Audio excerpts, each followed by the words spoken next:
Hello there, this is Saniya Mohammed Farooq. I am the student of Faculty of Education, University of Sindh, Pakistan. My subject is Educational Psychology. This assignment is assigned by Dr. Amjad Arain.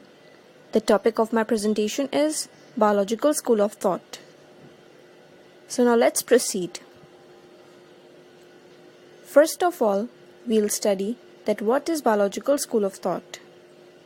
The biological approach believes us to be as a consequence of our genetics and physiology.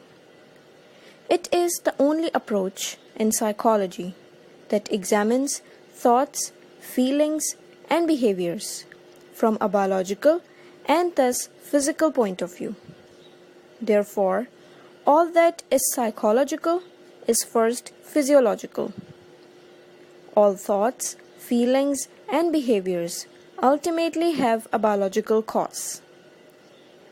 In short, we can say that the biological school of thought believes us to be as a result of our own genetics and evolutionary relationships. It focuses our brains and not our minds. It generally deals with the functioning of our brains and how our brain works. So, the major belief of this school of thought is that all that is psychological is first physiological. Moving to the next, it is a psychological model that views behavior from the perspective of biological functioning. It includes the role of brain, genes, neurotransmitters, endocrine glands, and etc. It tells us how the individual nerve cells are joined together, how the inheritance of certain characteristics from parents and other ancestors influences behavior, how the functioning of the body affects hopes and fears, which behaviors are due to instincts, and so on.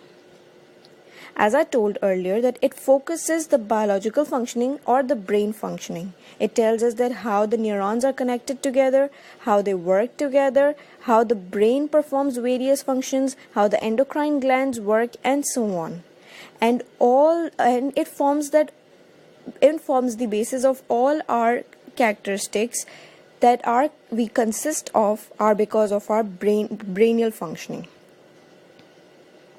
Psychologists using the biological model view in even more complex kinds of behaviors, such as emotional responses, example anxiety, as having critical biological components. Anxiety is the biggest example of an emotion that we could have sometimes, and psychologists that study biological school of thought consider anxiety as a result of our genetic responses. So now we'll study the theory in the biological school of thought. The major theory in this school of thought is the theory of neuroscience. So first we need to study that what is neuroscience. Neuroscience is the study of nervous system concerning biological basis of consciousness, perception, memory, and learning. Neuroscience links our observations about cognitive behavior with the actual physical processes that support such behavior. Nervous system is a lineate structure with features of self-organizing and changes with use throughout the lifetime. Neuroscience is actually the study of nervous system that is based on our consciousness, our perception, our different emotions, memories, etc. It links all our observations on the basis of our brain functioning, that how our brain functions about our cognitive behaviors. This theory includes the functioning of our brain. It relates all the processes in our brain with the functioning of our brain. This theory perceives our emotions, learning, habits, and memory on the basis of brain functioning. It also studies the connection of neurons in our brain and the sending and receiving of messages through the brain. In short, this theory perceives our brains as complex machines, and there's no doubt that our brain works as complex machines. All the connection of neurons, all the working of nerves acts as the working of a machine. Now we'll study that what is the role of biological school of thought in educational psychology. This field of psychology is often referred to as biopsychology or physiological psychology. This branch of psychology has grown tremendously in recent years and is linked to other areas of science including biology, neurology, and genetics. Consider an issue like aggression. The biological viewpoint would involve looking at the biological roots that lie behind aggressive behaviors.